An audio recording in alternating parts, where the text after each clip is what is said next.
So I'm going.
Hello, is that better? Can everyone hear that? You've been not hearing me for the best part of a minute because for some reason, the my my the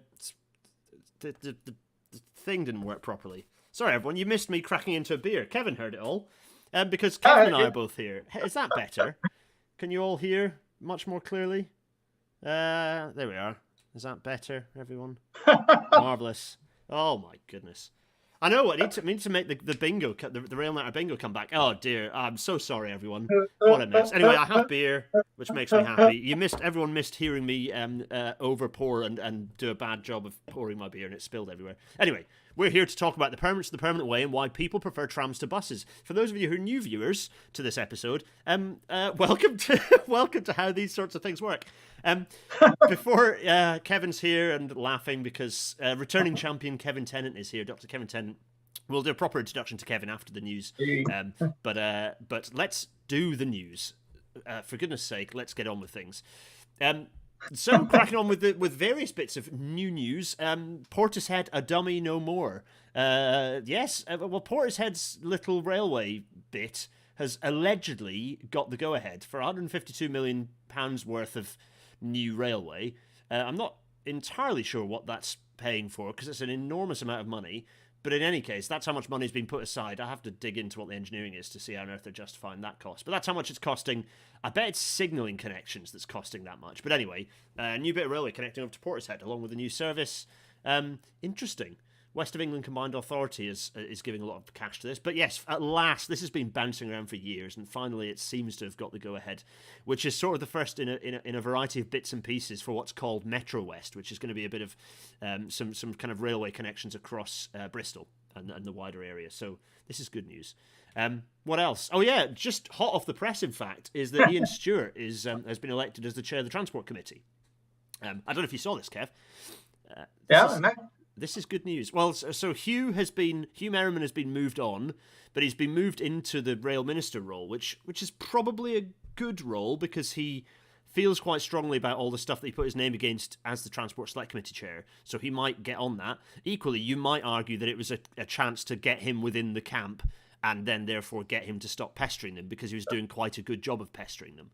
So, yeah, in any case, Hugh is there, which is maybe a shame, because Hugh was actually a good chair. Ian Stewart is replacing him, and Ian is I did the quick classic search the Twitter timeline to see what their stance is on HS2, and generally positive.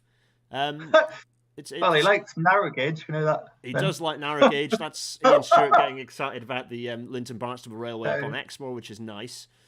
Seems fair. Yeah, so there we go. So that's possibly not a bad sign. We'll see. So anyway, we stand to see what happens there. It's go on, Kevin. What are your thoughts? Sorry. Yeah, no, I think it seems positive. If this is just depends where the Treasury stands still, I guess, and the sort of bigger. Indeed, bigger picture around HS2, right? Yeah, I was mildly reassured by Ian Stewart's general thoughts on things as well, because where is it? Yeah, that's it. what was interesting is Ian Stewart back in 2013 was out to back on government's anti-homophobic bullying initiative. So that's okay. So maybe not one of the new vampiric Tories. So that's a good sign. Anyway, Milton Keynes MP now taking over. Moving on, Andrew Gilligan's at it again. I'm not going to give this much attention because he just wants attention. That's all he's out. Well, he's out for a variety of things, but attention's certainly one of them. He was there screenshotting me and then rather than quote tweeting, he didn't set any of his tweets about this to having the replies on. So the man's a coward. But he's also just fluffing nonsense. Now he's been kicked off, kind of dumped from government because he was chums with Boris. He's now written he tried his hardest in government to kill off HS2 and half succeeded, but did not completely succeed because he only managed to kill it off to Leeds. He hates high-speed rail. He hates anything good. You could argue that a lot of his cycling stuff, which is positive, but you could argue the way that he was pushing it forward was in as vigorous a way possible to create the largest opposition to it. But in any case, a stopwatch is correct twice a day, etc. Anyway, this report, for those of you asking if I can do a page turn of it, I'm not sure I will because I don't think it deserves the attention. It's just hopeless from start to finish. Anyway, let's move on from that. Interestingly, this little poll popped up just briefly today, indicating general support of HS2. So from everyone under the age of 50 supports HS2 and everyone over the age of 50 does not support it, with pretty substantial 40% net opposition against opposition to HS2 for the 65 pluses. So once again, on average, the older generation doesn't want anything nice for the younger generation. Make of that what you will. Anyway, yeah. So that's all good fun and games. The last thing which I'm going to have to do is, I bet this is in the wrong window. I'm going to go big face momentarily and say, hello everyone, this is big face, only so I can do some rapid... Oh good, I hadn't put it in the wrong place, fine. Just checking the technology. Hello everyone. Look, don't look at me again because I've gone. It's fine. The next... okay, crikey. The next and last bit of news is really not really news at all. It's ouch time tomorrow. So tomorrow's the autumn statement, and it potentially is going to be a horror show. So we've got that to look forward to. Barry Jones, don't be offended. The average does not mean you personally are responsible for the views of your generation, but the views of the generation are pretty clear cut. We know you're quite enlightened, Barry. So this is it. I was going to say, Kev, Barry Jones often in the chat. Hello, Barry. Always good to see you. Hello, Barry. We're not counting you in amongst it, but that is the average view of the older generation, I'm afraid to say. Anyway. Right, let's get on with it before we piss Barry off anymore. Sorry, Barry. We don't know the sample size. Yeah, I know. We're shouting out. Anyway, yes. Just once. Tatos93 says, just once I'd like a tree planted to shade under. Yes, indeed. Right. Let's get on with things. Everyone, welcome to tonight's Rail Natter.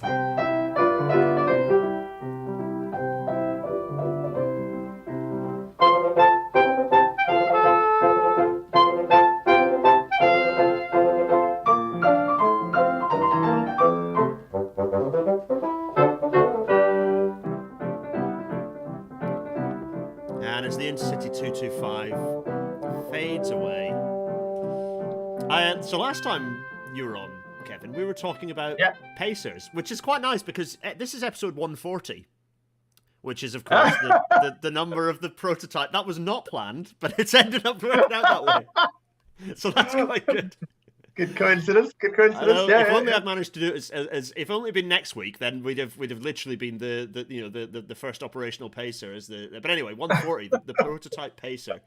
Yes, so that was last time. And if anyone, for anyone who has not watched that episode, hello, we'll get Kevin up in the corner. For anyone who's not watched that episode, I cannot recommend it enough. It's good fun. It bursts. It's not just about myth busting for pacers. It's about broader attitudes to myth busting on the railways, because there are an awful lot of oft repeated myths that we need to do our very best to kind of unbust.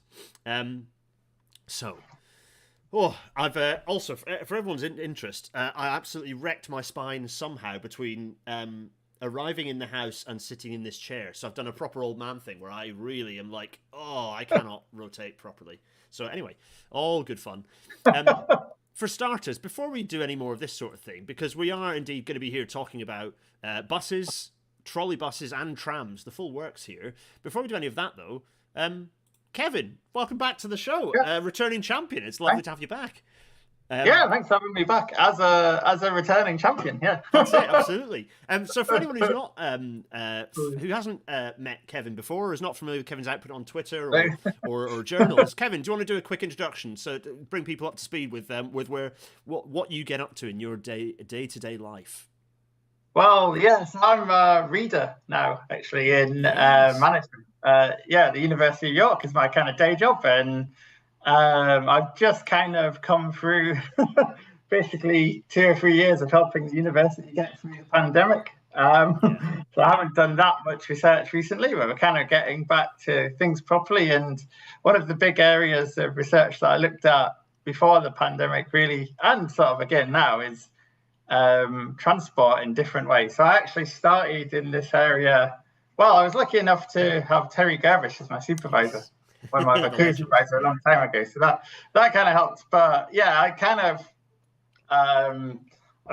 thought that an area that we know a lot about mainline railways, so it turns out not as much as we thought we did, right? But I got into this area through tramways and having an interest in how the tramways kind of operated as a business. How did that work? And that kind of led me into this whole area of kind of municipal socialism, trading, or capitalism, as it can be variously defined, and that kind of then led into other directions, if you like. So I'd looked, and I published a paper about tramways in York about 5 years ago now, 6 years ago, and then I did some work with David Turner on London as well. But one of the things that we were quite interested in, and that I'm still trying to develop out of that, is this sense that transport in Britain was always a kind of a business, really. So even when it's socialized, it kind of keeps a business logic. It's not seen as infrastructure. It's seen as something that has to make a profit. I mean, that was quite clear in York, actually, where, you see in the actual council minutes, they talk about, such and such a line didn't make enough profit, or we do this, we'll make more profit. Yeah. And it's absolutely pervasive. I've got a document behind me, which I refer to, the back. That's very painful. That's very painful. I've got a document behind me, which you can find, I think, on Railways Archive. This is a fantastic document. This is British Railways. Oh, the spine. British Railways, probably its most efficient and effective at the point that this was being published, or certainly getting close to it. They were approaching so certainly by the mid-80s. So this was late 70s, or 1980, pretty much exactly. By the mid-80s, British Rail was phenomenally efficient, probably one of the most efficient railway systems in the world in terms of what it could achieve for how little input. But it was still all discussing business and being a business and all this stuff. And I was kind of wondering what could they have achieved if they'd been considered more of a service and we'd actually invested in the railways to the level we do now. But anyway, so I don't know if I told you this actually. The first time I ever met with Dr. David Turner, one of the first conversations we had was about permanence of infrastructure, and he pointed me in your direction and said, you should absolutely read what Dr. Kevin Tennent has done on this subject. So it's almost nice now that we're talking about this. We're kind of covering this subject now. So it's a long loop of the three of us kind of covering this. Anyway, right, let us press on. So we've got buses, trolley buses, and trams, and they're kind of in a way on a bit of a spectrum of sort of. I'm conscious that within the kind of we'll get to that picture in a minute. Within the kind of spectrum of my in fact within the not a metro sorter, trolley buses don't feature, and the reason for this is because they are buses. Yes, they have features of a tram, but ultimately the fact that it's tyres on tarmac means that it has the energy efficiency challenges that a normal bus has, and some of the capacity challenges as well. But it does have some advantages of trams. So we'll talk a bit about that momentarily. But the reason I we've wanted to have this episode for ages, Kevin, but the thing that really prompted me to think about having this episode was thinking about this bit of kit here. This thing right here, which is, to all intents and purposes, people might look at it and go, oh, it's a tram. It is not a tram, folks. This is a bus. Yes. It looks like a sort of Scalextric set. It is a Scalextric set, exactly. It's a bus. This thing is a bus. And a lot of people are going, well, why is it important that it's a bus and not? Why are you thinking that it's important that it's a bus and not a tram? Because actually, as we'll talk about, lots of elements of what we're looking at here make this have a lot of features that make it appealing in the way that a tram is appealing. So whilst there are sensible reasons to not build this and instead build a tram, for example, this is more expensive than just building a regular tram, actually it embodies a lot of features that are important as part of infrastructure that drive the modal shift that you wouldn't get if it looked like a bus. And so it raises interesting questions that I think we're going to get into quite nicely in this session. Oh, so yeah, here's the not a metro sorter. For anyone who's not seen this, trolley buses don't feature because they are just buses. But this is the way that this is the official RailNatter suburban transport classification system. So when we're talking about, lots of things refer to themselves as light rail. Light rail doesn't exist. Light rail is generally just trams. So we're going to be referring to trams, but we're referring to all sorts of the modern systems. People refer to MCSs or LRTs. These are all just trams, folks. So this is important for when we're talking about these things. This is the language that Kevin and I are going to be using. Modern trams, perhaps, is a way to be specific, but actually they're all trams. They're just there's old and new. Anyway, so that's the context. So before we do any of that, though, Kevin, we chatted about this structure. I thought a good way for us to start is we're talking about permanence, the permanent way. Well, I thought, first of all, I'd define, because a lot of people hear me refer to the permanent way. I am a permanent way engineer. I thought it would be a useful thing to start with by defining what the hell the permanent way actually is. Hello, everyone in the chat, by the way. If you've got a question, at my name in, and it'll appear in red, and it makes it easy for me to spot the questions. If anyone wants to know, by the way, why that thing wasn't a tram, I did a thread on it on Twitter, and I can link that in the description, actually. But there's a thread on Twitter. If you search me and not a metro, it'll probably appear. But anyway, the permanent way. Well, here is some. This thing right here is is what I believe is the Diolkos, what's called Diolkos. It was to all intents and purposes, a railway built in 600 AD by the ancient Greeks. And why do I say that? Well, because it was an infrastructure designed to reduce friction. It had a set gauge, if you like. It had a set compatibility between infrastructure and vehicle. And it was a permanent system. It was designed to be a permanent system. And it's actually used to move boats. So for me, I define the permanent way, and you might have different thoughts on this, Kev, but I define the permanent way as a fixed, low-friction guideway with common standards between infrastructure and vehicle. That's kind of the key. That qualifier is an important part of the definition for me, but ultimately is a fixed, low-friction guideway. So yes. Yeah. Sorry, go on, Kevin. Yeah. Yeah, I think you might. I mean, actually, I was just going to say cheekily that might be more of a tramway than a railway because it's sunk into. So I don't know if there were once rails there, but that actually has a lot in common with. So if you go to Ironbridge, you can see old tramways on the wharf there that have been sunk. So for me, a tramway is the permanent way. So for me, that counts as a form of permanent way. Exactly. So this thing. So for me, it's like the extreme. And this also includes where you have, the split log rolled, on with the mine carts from the 1500s. And it includes where you had other Greek technologies where they had a single slot in the middle. And essentially the wagon would get pulled by a horse, but the slot would help keep it in line. These are all, for me, forms of permanent way. And so, on the extreme opposite end, obviously, you've got, what is this? Some beautiful slab track, the extreme opposite ends. But, this, for what we're discussing here, you have, as you were describing a minute ago, Kevin, you've got a kind of an embedded tramway here. In this case, it's a green tramway where they've put turf around it, which may look nice. It's a bit of a nightmare for maintenance. But anyway. Is that the gas in the system? No, that's Milan actually. Milan. Yeah, no, I've been on the Milan system in fact. Nice. Yeah, it's quite a nice traditional system. Yeah, but one thing that's worth mentioning there is that tramways, trams are slightly traditional tramways are slightly different from railways actually, in that they have that groove, so the rail is flat like that, and then there's a groove in the rail. Some redundant. Yeah, some modern tramways. Well. Some modern tramways actually divert from that, so they actually have a conventional rail with a flangeway gap. This girder rail like this is a very clever way to maintain the gap. Correction, Al Storers pointed out that I said 600 AD. I meant BCE. Sorry, everyone. I meant 600 BCE. So 600 years before zero. So minus 600, if you like. Sorry. It'd be great if we had a year system that didn't start with 0 in the middle of it. 0 should be... Anyway. I like the Kurzgesagt system, which is like they add a 10,000 to everything, so that makes the numbers easier. Anyway, yes, sorry, you're all absolutely right. So for me, this is all different types of permanent way, and also this helps when it comes to dealing with gadget band stuff like maglev. That's a type of permanent way. Guided bus, you could argue that's a type of permanent way, right? The permanent way doesn't. For me, the low friction helps with that definition. So the low friction element is where I maybe say actually the guided busway doesn't have the low friction element, so it lacks that low friction interface. But in any case, for me that's the definition of the permanent way.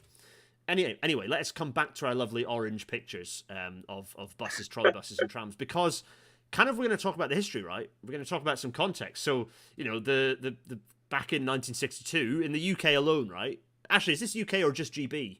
The data. That's the UK. Yes. So is it also Ireland, Republic of Ireland, or is it just Northern Ireland and England, Wales, Scotland? It's only, I don't know if it includes Northern Ireland or not, actually, to be honest. But I mean, there was only one in Belfast anyway, apart from the Derry system that closed in 1919. There you go.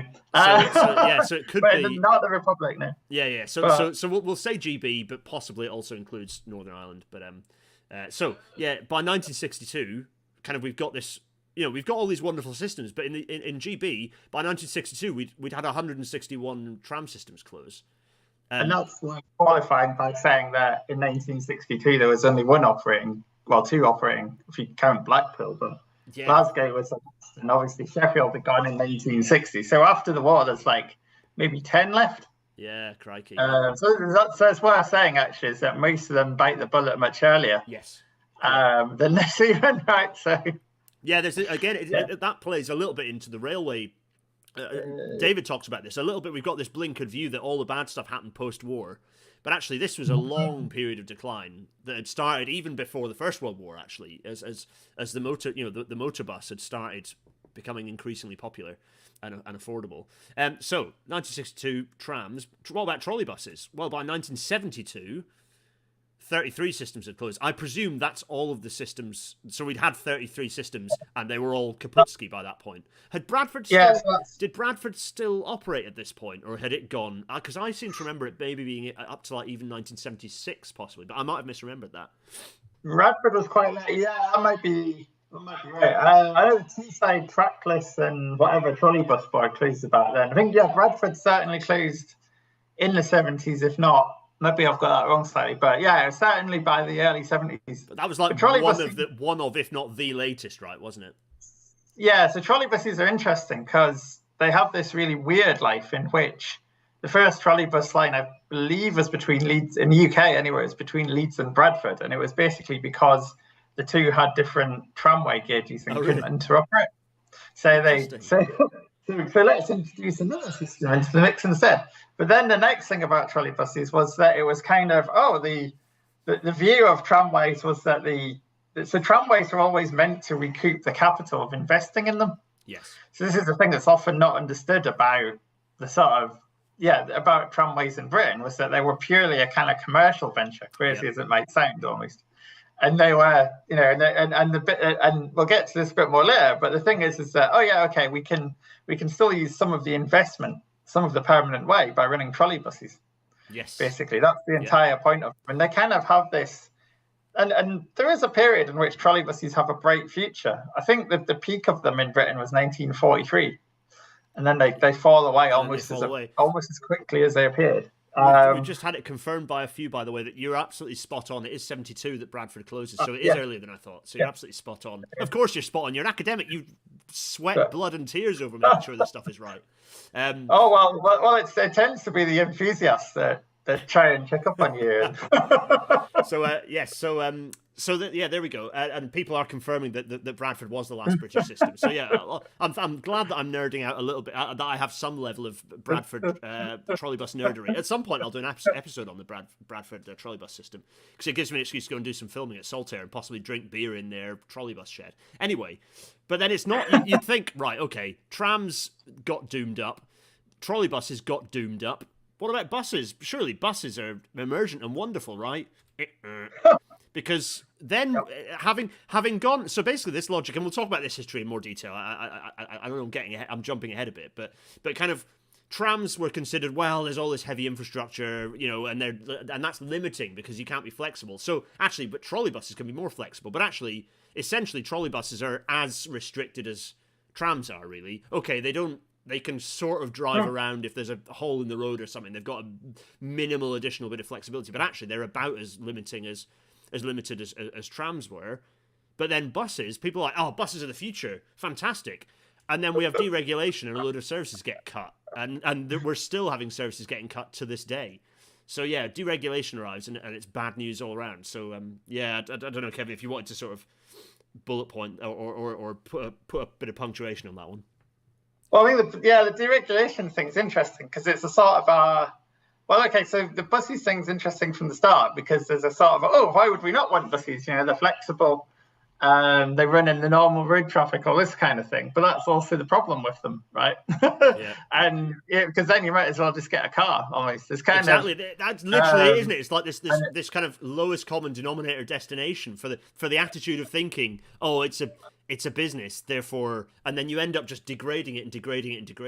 Yeah. Well, I think to be fair, okay, we could. So that period, the interesting thing is that period from about 72 to 86. So certainly, that sort of period. That's probably the biggest window when transport in Britain is briefly not seen as an industry. Yeah. But at least by the left, and then. Yeah.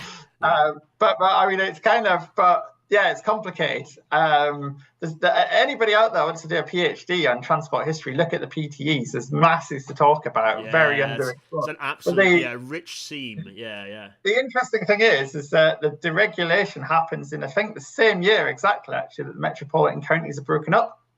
Yes. So that means that the power of the metropolitan counties decreases at the same time as the PTEs. They keep going and they keep getting subsidies from the new councils, or the boroughs. But the interesting thing is that they kind of retreat into rail. So this is why you get, 2 or 3 years later, to link back to the Paces thing, they're suing BR over Paces. Yeah. Because it's the main thing they can control. So they get more interested in rail after that and start chucking a lot more resources at rail because they kind of give up on buses gradually. Yeah. So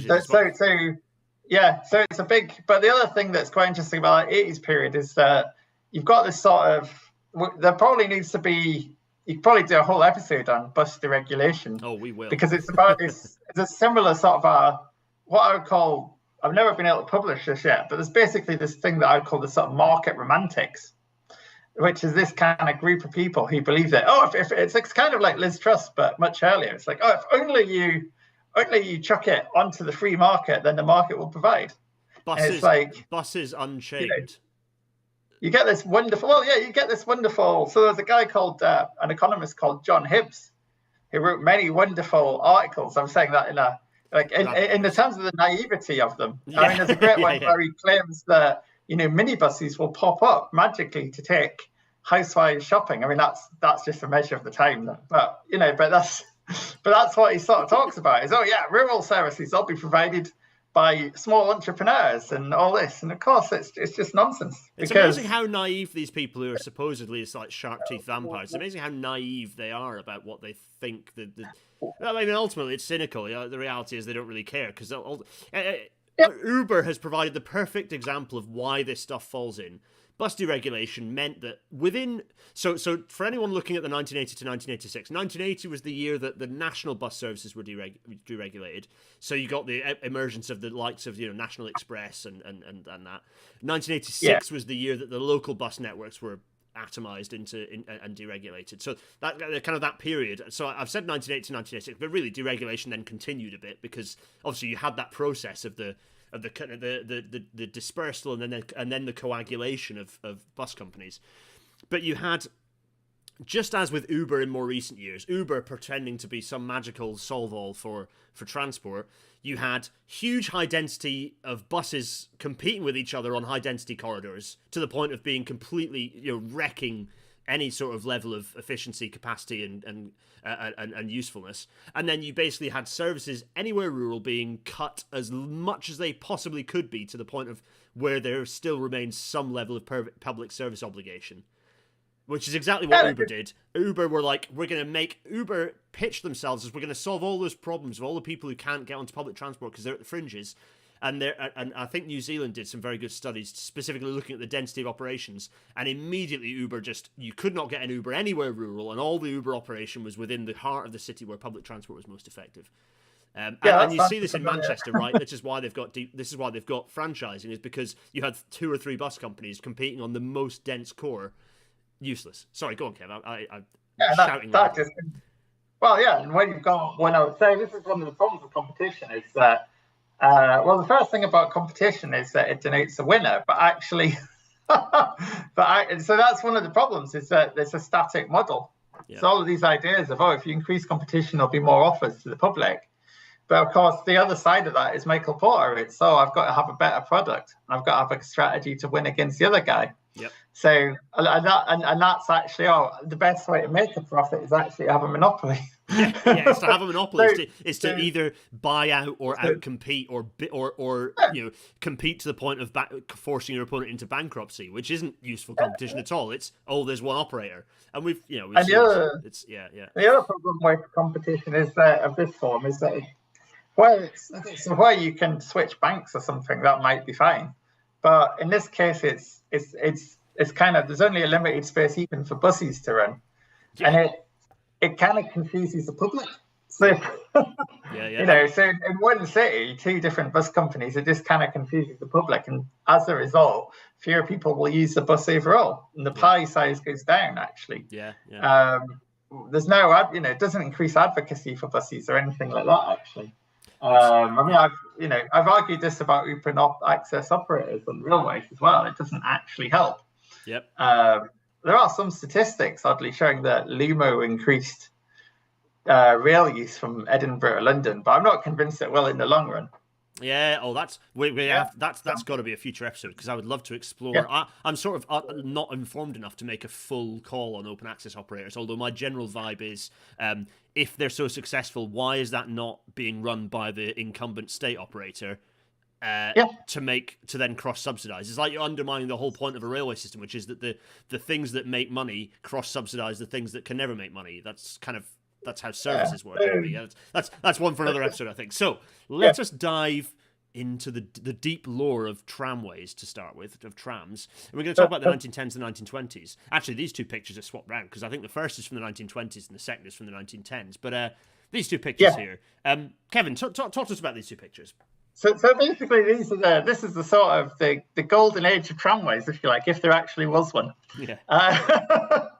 So I think this is, so in Britain, it's one of the things about tramways in Britain is that in kind of working class memory, if you like, they have quite a favourable position, but they were never something that was universally welcomed in Britain, I guess, or it was never. I don't think they ever kind of reached actually. They reached their kind of zenith in the sort of county boroughs of the north, really. So Salford's on the left, and obviously it had one of the, so Salford and Manchester and the boroughs around there had one of the biggest kind of networks. But the thing that's important about both pictures, so you've got York on the right there, and that's actually Acomb and York. So you can still actually find this place now, actually, because if you go to that exact spot, the road changes its name from York Road, which I think is behind so where the camera is, and then where the tram is there, that's actually Acomb Road, and it swaps over at that point. And the reason for that was that was the boundary at the time of the city of York, and they couldn't get planning permission. Really? So literally, I've picked white comically, but which isn't hugely clear. At that point there where the tram lines end is the boundary. Okay, that's interesting. The parish council, and the parish council blocked it, right? And so that was actually the West Riding County Council's land on this side. And but the great thing about that picture is that it shows that, you know, the tramway basically, you know, could have the road to itself in this period. Yeah. So you've got a few horses and carts and so on. But although in big cities, so very big cities, horses and carts are a problem, right? And horses are a problem. They create dung and this kind of thing. So actually the car was seen as a good thing because it got rid of the dung. Yeah, originally, right? But generally, for a bit.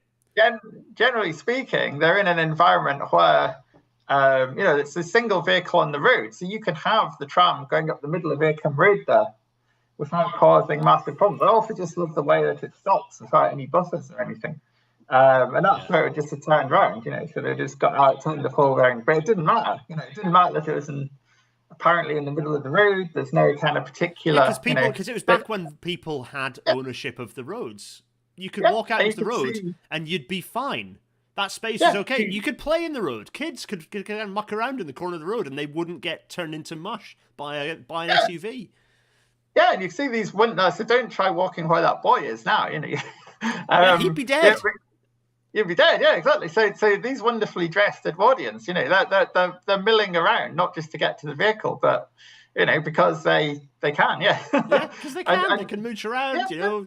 Have a chat. It's fine. All these, you know, these. Everyone's out for a little walk. Everyone's looking absolutely sensational. There's some seriously good fits around here. There's some seriously great outfits. You know, skirts on skirts on skirts, and this guy's little sort of. Oh, what a superhero outfit that is! Amazing. So we've got two pictures. I'll do some audio description for the audio only people. So the Acomb picture, there's black and white one. I think this is from the 1910s, right? Yeah, this is about 1910. So I think this is just not long after it opened, actually. It's not long after it opened. So that explains why the vehicle is very shiny. Nice. Although I'm surprised at how quickly the poles seem to be leaning over. Having been installed. For all the OLE people. Gary, if you're watching this, you can laugh at this poll, which is sort of this is quite good. This poll that I'm talking about particularly is good. Anyway, I digress. So that's the picture here. So that's pretty much 1910. That one there, nice scribbling there. That's 1910. So this one up here, the Salford picture, which is a nice sort of polychrome actually, which I guess is a painted black and white picture. I think so. I don't know. I mean, photograph that's then sort of post touched up. I purely stole it from Wikimedia, I think, just because it kind of illustrates the point that I want to make, that, you know, even in the 20s, you're starting to get more of a challenge for the road surface. But this is inside a big city, you know, and people can walk around quite freely. There's a guy on a bike, okay, but there's again a horse and cart, you know, but things are starting to change by that point, okay.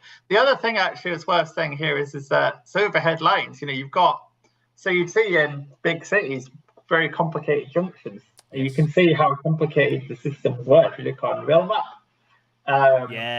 Get the National Library of Scotland mapping up, and you can look at all the tram lines on there. When you get the 1 mile to 25-inch mapping, which is the really high resolution, really decent resolution stuff, and a decent kind of large scale stuff, you really see the complexity of the tram lines in there. You go somewhere like Manchester, you know, Salford, and the complexity of the tram system, or what's the square? Is it Old Market Square or Old Castle Square in Nottingham? That was a really legendarily complex junction with double tracks going all over the place. Yeah, really spectacular. Yeah, so again, you can have this like multi-directional junction going on, and you know, again, you'd have in big cities, you'd often have kind of sidings. I know in Glasgow there was a case where there was a special school, for example, and they just had a siding going off to a special school down a side street. Yeah. You know, things like this. So you know, there's plenty of this. If you look at Glasgow, there's loads of sidings. It's hard to work out what they're all for, but they must have all been for what on earth is the operating model and timetable for these? Yeah. Probably just worked once a day or something. But this is the thing, was that it was normative. You could have another good case of it was so football grounds, they worked well because you could have a lot of sidings and you could line up loads of trams without causing particular chaos. So you know, sort of places where there are lots of people coming at once. So again, you could carry loads of people easily without actually causing a traffic jam. You know? And I remember an old man telling me about how they in Sunderland at Ruka, they would go along the seafront pretty much there at Ruka, and if a tram broke down, the tram behind it could just push it. Even. Yeah, exactly. Obviously nowadays that would be out of service. Everything's closed for hours. Sorry, But anyway, yeah. So this kind of environment was why the trams were very much, they very much could do what they liked essentially, because they were the dominant infrastructure, right? So they've got all this infrastructure. Yeah. Although this wasn't uncontroversial, right? This is the other thing. So there was a certain amount of opposition to lines going up. And obviously in London, in central London, you had third rail or conduit, actually, not really third rail, but you had conduit trams. Look it up on Google. Mexborough also had that, if I mention it. But yeah, so you have, on some parts of London, they won't allow trams at all because of the overhead lines. So interesting. So, Talking of which, I'll cut in and just say, Paul Dickin, thank you for pointing out that the poles are supposed to be leaning. They are supposed to have a rake, as they're called. Very pronounced with trolley bus operation, apparently. Oh, thanks, Paul. This is what RailNet is all about. The people in the chat, you're part of this too. Thanks, Paul. That's some interesting information. Is that to preserve the tension in the cable? Yeah, perhaps. Yeah, I'm surprised that they'd install them like that, because installing something at a specific rake is more complicated than just using a plumb line to keep it level, and then tensioning off the tensioning off the sort of trolley cables accordingly. So interesting choice. Yeah. So we've got this situation where we've got this kind of the trams, not uncontroversially, kind of rule the roost at this point. There's not really much in the way. They can put the trams wherever they like. The design of the system overall means that you have these individual tram cars, these street cars, these trolleys, however you want to describe them, internationally, that were kind of individual units, and as a result, you got to refer to the stupid Hyperloop logic, these were kind of the pods that were responsive. They were pretty responsive. You had a high frequency of them, and they could be pretty responsive to surges in traffic and demand. Yeah. And they went in all bloody directions. So these things would go along, and they'd have to have pretty prominent information on the front, because they did. As you talk about sidings, they'd be whizzing off in all directions at the junctions that they were. These are impressive systems. Well, there's a great old video of Vienna somewhere on the internet where there's literally not a video, a film, and there's it shows the main street in Vienna around 1900, 1910, and there's literally an electric tram every 10 seconds passing the camera. Yeah. These are highly effective ways of moving people around, right? These films are quite low frame rate, and quite fast, but still, the sheer number of them, it's spectacular. So we come up against some challenges. So I've gone for pictorial representation of some of the challenges, right? So we'll work through them. So this first one, these are some of the challenges that started facing. So if you like, some emerging challenges that started facing tramways, right? So number one among these was, and I've got a nice picture of some converging tracks here in Manchester. The double track versus single track. So perhaps something you can talk a bit about, Kev, of one of these challenges. So the single track thing is interesting because a lot of, I'm not sure what proportion exactly, but if you look at, somebody can go through the Board of Trade statistics and look at it. But if you look at a lot of branches, they're single track. And that's fine when the tram's the only thing on the road. So you might not want a high frequency. Or somewhere like York that was quite small, you could still get a frequency of every 6 to 10 minutes. Yeah. Actually, with single track, and the tram's just passing each other at a passing loop. Okay, so that was fine. But the problem is, so it's not even that operationally restrictive, right? But of course, the problem is that once you start to get other road traffic, suddenly a vehicle that can go two ways is a little bit unpredictable. And I think that starts to be a problem. And there's great documents I've seen from York where they're bringing in the kind of A road system in the 30s, and the council applies for funding to get the road actually to Acomb improved as part of the A59.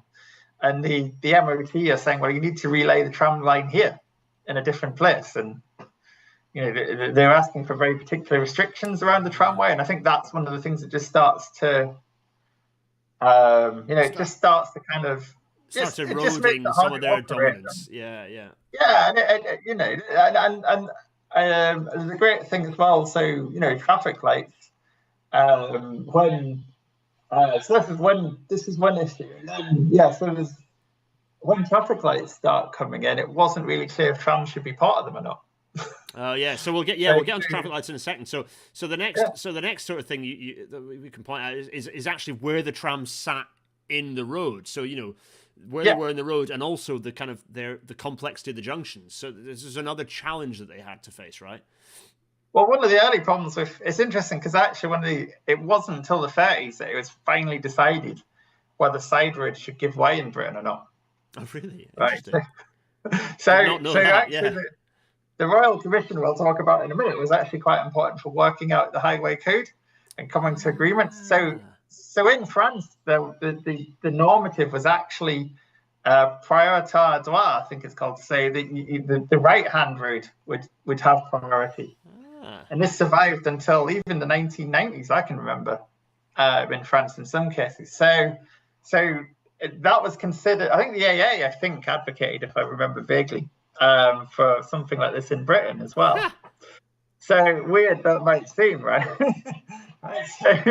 So even things like what's the priority of different roads is not really resolved at this time. So where trams fit into this priority is quite tricky as well, because obviously they're not as movable as other vehicles and they have more predetermined paths and all this kind of thing. Yeah. And then connected to that, then, as you say, is traffic lights, as you kind of allude to, the challenge of this new technology of traffic lights and what the hell those mean for trams.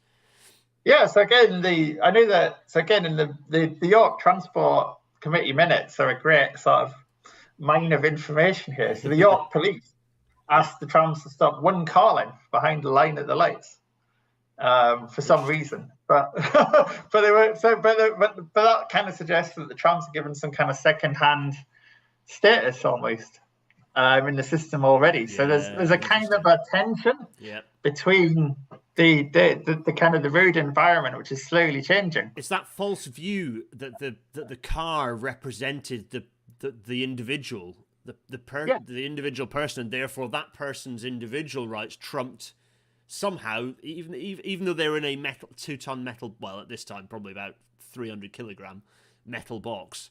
They trumped the rights of a vehicle with 30 people or 40 people in it. That's happening early on. It's interesting. Yeah. Well, I think it must have been quite chaotic, and the government are kind of like, we're facing this rising tide of chaos. So, what do we do? And then the last challenge that comes along is the introduction of one-way systems, just as the last sort of real bastion of challenge for tram systems. What the hell do they do with it? It's a one-way. So there are cases I've come across, I've heard of, where I think it was mentioned again in that Royal Commission, where there are trams that are left running the wrong way down one-way streets. Oh my goodness! And things like this. So again, that's a letter to the York Herald or whatever. This must be got rid of. It's kind of and that's always coming from the position of the motorist. Even though the trams are there first. So there are real kind of problems inherent in this, I think, in various different ways that are still unresolved. Or you can still experience some of these issues now if you go to kind of cities that have traditional tramways. So Philadelphia is a great case where you can the tramway system, once you get out of the tunnel in Philadelphia.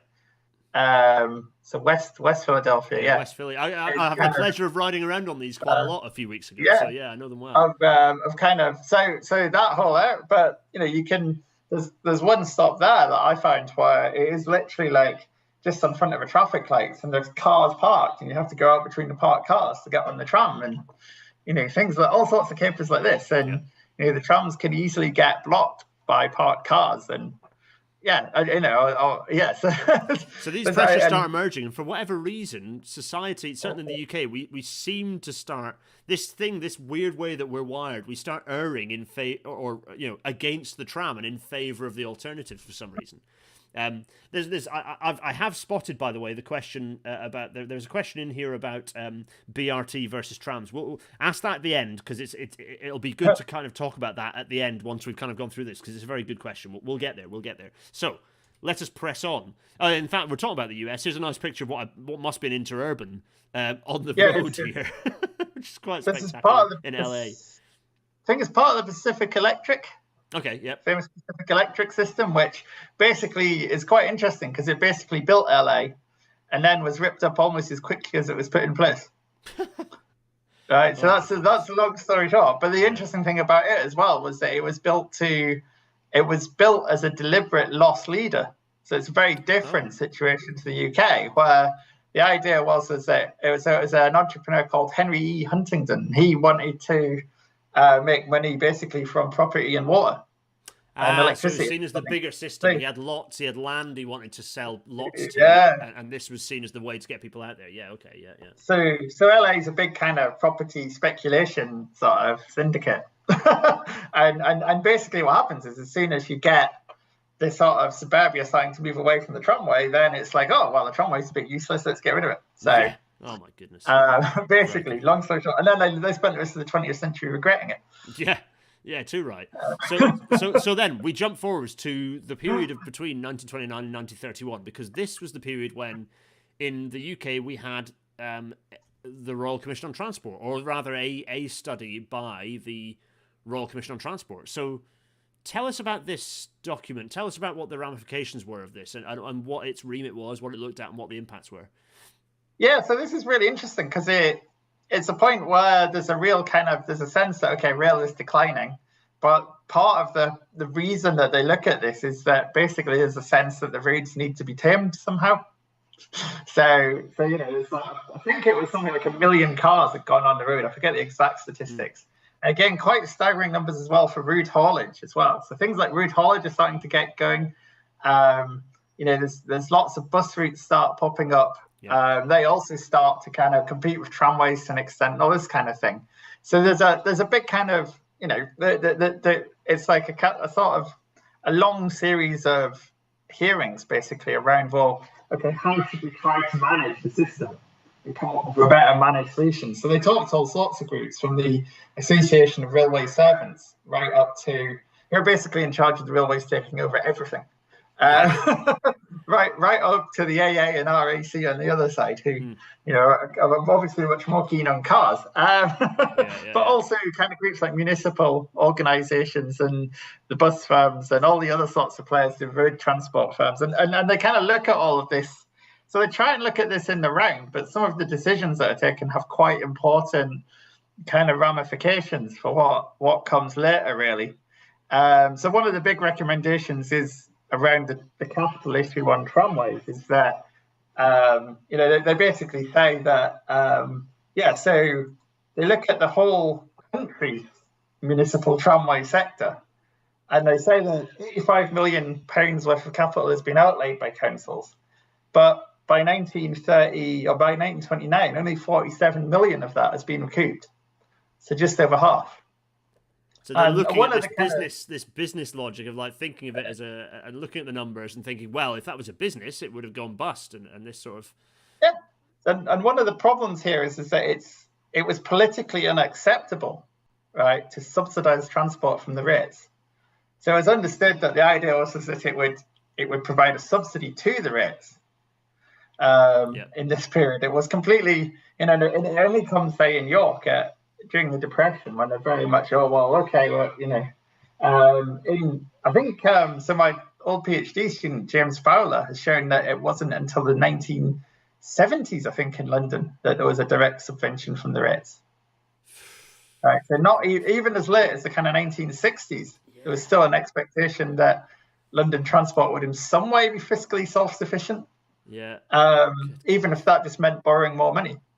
But so this is quite important. So what they then say is, we also identify that trams are in the way, basically, of other road vehicles.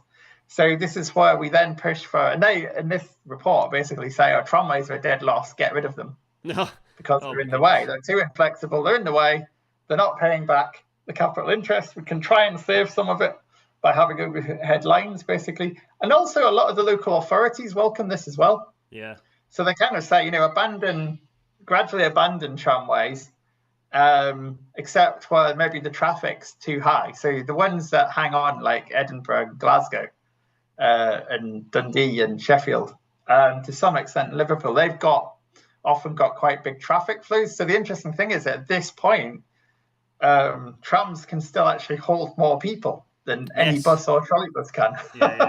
So it's even so this is identified for a while as a thing. And actually, in some cities, they do try investing a bit more in the trams after this. So that's very much a local government kind of thing. But yeah, so even in York, they talk about they look at converting to trolleybus. In Doncaster, around here, they just get rid of trams pretty much. I was going to say, yeah, we move kind of into this era of Newcastle trolleybuses. Too. Yeah, this idea that they're a saviour. So Newcastle's another good case where actually the Gateshead system of trams south of the town remains, and the lines over the town bridge stay, but the Newcastle Corporation lines are converted to trolleybus quite quickly around this time as well, right? So so trolleybuses are going to be this magic great hoop that's going to save everything. And they're more manoeuvrable, hopefully, they're steerable within a limited radius, parked cars, that sort of thing. You still run them a bit. You still run them quite frequently. They still got. You can have. You can hold quite a lot of people. And I think another thing that's quite attractive at this time is that they're enclosed as well, which a lot of trams are not. So another issue here is that trams, apart from in the bigger cities, trams are considered old rolling stock, and there's no replacement programs. So the bigger cities do replace them and come up with some quite nice designs, right? But but otherwise, trolleybuses and then buses are considered to be modern as well. Yeah, there's this general feeling of modernity, of new enclosed, and trolleybuses buy into that. I mean, London Transport developed some very sexy-looking trolleybuses. They're really nice-looking vehicle. I mean, this one's gorgeous. I think this is a really nice-looking, and if you consider what other vehicles were looking like at the time, this is a modern-looking vehicle. It's quite something. Yeah, it's appealing, it's clean, it's got symmetry. I mean, it probably didn't look that clean in practice in Newcastle because it'd be all the coal. Yeah, not the actual coal, but the smoke in the air would probably from the factories, and the chimneys would have probably dirtied it all up. But but it's the lovely clean. I believe that at Beamish they're opening a trolleybus line now or soon. Oh, that's exciting. To run that very trolleybus there in the picture, I believe. So that's something I look forward to, actually. Absolutely. But that's a trolleybus, but so actually there needs to be more academic work on them, to be fair, because there is almost none. Oh, Paul is saying that. Paul is indeed saying the trolleybus is at Beamish. Yeah, indeed, Paul. We've just you're a few seconds behind us. We just said that. But yeah, good. Paul's absolutely on it. Paul Dickon, hello, you're on it tonight. All the facts, fantastic. So trolleybus is seen as the saviour of tramways, but it's not necessarily. Things don't necessarily go perfectly. So talk about the fact that trolleybus is somehow seen as a saviour by the Royal Commission. Rapidly fall from grace. Talk a bit about that. Yeah, so the thing is that they're still not manoeuvrable enough in the eyes of the local authorities or the police. So there's this picture's from Reading, and it's great because this is where there's like a turning circle and it has to have a hole. It's actually at Sandtoft you can see, which is the National Museum effectively of trolleybuses. You can see them doing, they're actually like little railways up there, and they switch them between lines and stuff like this. A lot of systems I think had automatic switches, but to avoid having to kind of manually switch the poles around, this is the best solution. But obviously it fouls a road junction because that's behind that fire hydrant there, I think it is. You can see that there's basically a giveaway and stuff, I think, basically.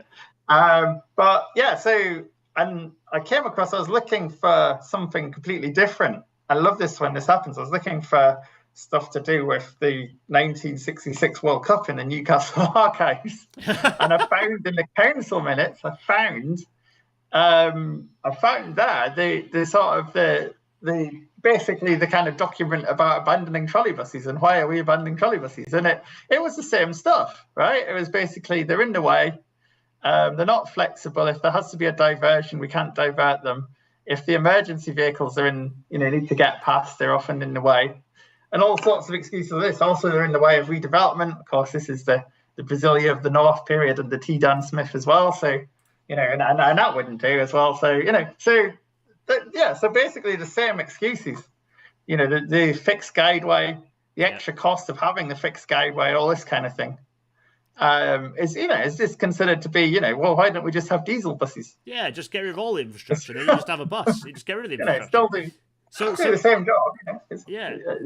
And to be fair, at this time, it may be reasonable for councils like Newcastle to think that would be okay, because they're building. One of the interesting things is, they're building tower blocks, right? And there's a lot. I won't go into that, but they're building tower blocks with like 6 parking spaces. So they're kind of thinking, oh yeah, most people will still take the bus. Still rely on public transport. Yeah. So in a lot of kind of left-wing Britain, if you like, there's still a planning view that people will still use public transport to a large extent at this time. Well, we took the strategic view of infrastructure. It wasn't happening in all municipalities. But there are lots of examples where there was a strategic view that public transport was the way people were going to get around to these large public housing estates. We had a much more strategic view of the world, if you like, a bit more of a Swedish view. We go back to Dominic Hines' episode where we talked about this attitude of, housing and transport were seen totally as interlinked systems that you had to consider as one, really, certainly in urban areas. It's not as far as Sweden, but it's a similar mood of thought. Some of those moods of thought, yeah. So hop forwards to the 1960s, and if we go back to our tramways, was there hope? Question mark. So you gave a couple of examples here. So I'll let you talk through these two. Talk to us about the 1960s. Well, this is the interesting thing, is that almost as soon as they go,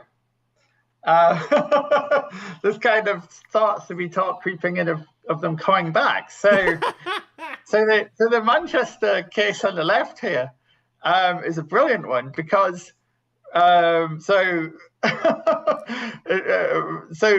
Manchester was looking for, and this is a recurring theme on this very program, right? There's never been, right? So one of Manchester's great ideas was actually monorail, of course, like everywhere else in the 60s. Yeah. And then they looked at this, they're like, well, actually, what about what they call here duo-rail? I love this euphemism, this ridiculous euphemism, duo-rail.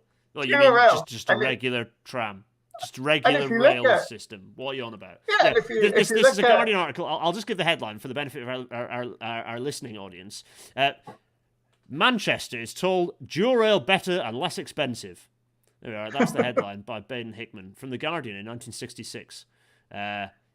This Manchester transport officials who are studying different monorail and monobus transit systems have received another detailed proposal: duo rail. The sponsors describe it as a light form of electric railway vehicle, but say it is far more flexible and less expensive. Yeah, it's a tram, folks. Yeah, it's a tram. It's a tram. It's remarkable that this is being discussed. But anyway, there we are, route of dual rail, which, don't get me wrong, that appears suspiciously similar to a Metrolink route. Suspiciously similar. Yeah. So it's basically, again, it's the Pick Vic thing. And it's Altrincham to Bury, and So I'd say I came across this actually, again, by accident. It's like, oh, this is great. This is, so there's Metrolink already. Yeah. In the eye, it's great. And one of and this is where the picture on the right becomes quite important, because that's actually in Zurich. So the top of the zoo station in Zurich, which is I drop in topically because it's also the tram stop which Sepp Blatter doesn't use. I didn't use because it's next to FIFA's headquarters. But the interesting thing about Zurich is that they came very close to banning trams. Then Switzerland, being Switzerland, the city council basically lost referendums about it. And this kind of forced a complete rethink, and it got later incorporated into the kind of the BAN 2000 project that the Swiss railways had. But also in Germany around the same period, there was a kind of so Germany is quite interesting because in Germany there wasn't quite the drift to get rid of trams. The Nazis didn't like them, seemingly, but neither did they really, because the interesting thing about the continent, of course, is that local authorities have much more sovereign power, even under a dictatorship. So one of the interesting things that happened in the 50s was there was a little bit of a renaissance in tramways, because it was seen as getting away from Nazi motorization ideas. But then also at the same time, what also starts to happen in the 60s is that So obviously, Barbara Schmucke does great work here, where she showed that in Germany, a similar thing did happen to the UK, in which public transport came to be seen as a kind of a safety net. Yes. Okay, and so and then obviously it's a country that has a big motor industry actually, and so on. So motorization does become popular in Germany, but there's also disenchantment with it somewhat earlier. Yeah. Okay. And the government there basically put in place what I'd call an institutional framework to deal with the problem, where they top sliced petrol tax, right? So imagine this: that I think it started at 30%. They moved up to 50% of the petrol tax. So they kept some of it as road fund, but they moved some of it up and moved it towards the states and cities to use for public transport improvements. So if only we'd done that in the UK. Good grief, yeah. So one of the great innovations that comes out of that is basically the modern tramway, the kind of LRV tramway, which is different qualitatively to a traditional tramway, in that the Germans get to grips with the idea quite early that actually you need to separate it from the road traffic if possible. Yes. So Karlsruhe is a great case study. Many councillors in the UK have gone on fact-finding missions to places like Karlsruhe to look at these kind of segregated systems. And that's what inspires ultimately the adoption of more of these systems in the UK and the US, actually, and Australia as well, actually. This transition into what is often termed LRT or MCS is these sort of these more segregated, articulated vehicle sort of systems. Ultimately, it's still trams. It still relies on the same principles. It's offering higher capacity. You get more throughput with fewer vehicles because you have you can carry 200, 300, 400 plus people in an individual vehicle. Depending on the size. Well, yes and no in the sense that as well. I mean, I've loved all the stuff about the Rotherham tram trains, which to me seem no great breakthrough, given that surely Metrolink was always a tram train. Yes, so actually, there is a slight qualitative difference to the newer generation, although it's not entirely the case. But I think that's one of the important things worth kind of pointing out. The interesting thing is that trams are so integral to Manchester now that people don't realise they ever went away. Yeah. There's this feeling that there's a continuation there. So if we roll on, so we remember our history. So we've talked about this history. 1962, tramways were disappearing. 1972, trolley buses had disappeared, and then we end up then shooting ourselves in the foot and chest and face by then deregulating our buses. So, given all of that, what is this list of things that go wrong? So we've got, in fact, we have a list because you provided me a list. We can go through each of these sort of things and you can talk over them. So everything goes wrong in the Anglosphere over this period. And this, I think, is relevant as much for buses as it is for trams and trolley buses. So number one is that we've got this challenge of systems being too slow to adapt to motorization. So I don't know if you want to very briefly kind of talk on this one. So that's basically that problem that there's now. So in Germany and on the continent, there was more of a rethink earlier. So, let's have designated platforms. Let's give, in Switzerland, certainly there's kind of let's give trams. So actually Zurich is probably more of a traditional system, but a modernized traditional system. Yeah. And there, for example, you give, so because one of the great things about Switzerland is that, I don't know if you can still do, you used to be able to go on the Swiss Railways website and print out a timetable that would give you could go from any tram stop in the country to any tram stop in the country, or trolley bus stop or bus stop even, with a timetable that gives you like a set list of instances where you could take that tram and you would end up at the other place. I think it's part of their tact. I presume it's part of their tact, so it'll still be that integrated timetable. Yeah. So I couldn't believe it when I found this. This is amazing, right? But this means that they need to have things like, it settles the issue. They give trams priority at road junctions, right? So none of that thought happens in the UK. Trams I think there was a great case that in Glasgow they resolved it by saying that whenever a tram stopped, all the vehicles behind it had to stop as well. Yeah. Right. So then we have the next issue. Then is an interesting one. Is that we have this hub and spoke. Some of these systems that were hub and spoke designs, which was good for freight, but it was bad for passengers actually getting where they needed to be. So yeah, walk us through this a bit. So the thing about this is that what you get with early 20th century sort of suburban systems really is, well, suburbanization, right? So the thing about suburbanization is that it's often the case people see the public transport as a way of getting to the city centre, but nothing else. Yes, yeah. And as the city centre has declined, that means that we've got more car dependent, basically. So what you have is a hub and spoke system where to get from one part of a city to another, even if it's like, half a mile away, you often have to go into the town centre and come back out again. And if you've got out-of-town developments happening, which was happening not that late in, that was happening reasonably early post-war, that we were having sort of fairly substantial out-of-town developments are popping up. That public transport, certainly traditional heavy infrastructure public transport like trams, were not designed to get people to kind of make those journeys, kind of radial, if you like, or circumferential journeys. They were all about arterial journeys, right?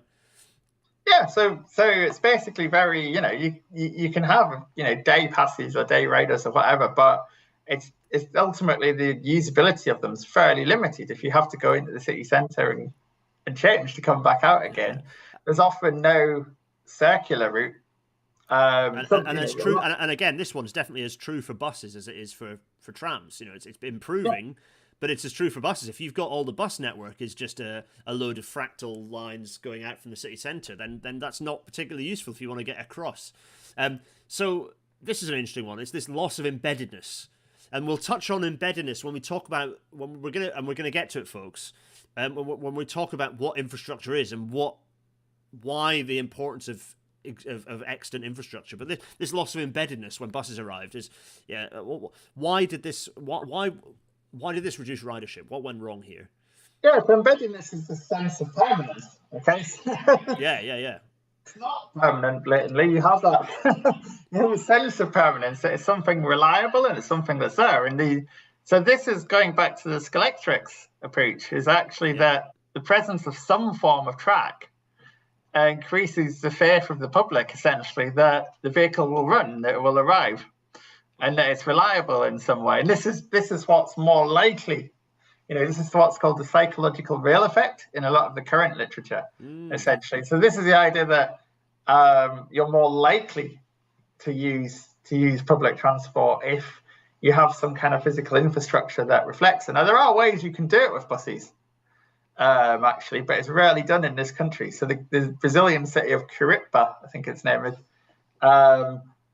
built what were called bus tubes, which were like very distinctive bus stops.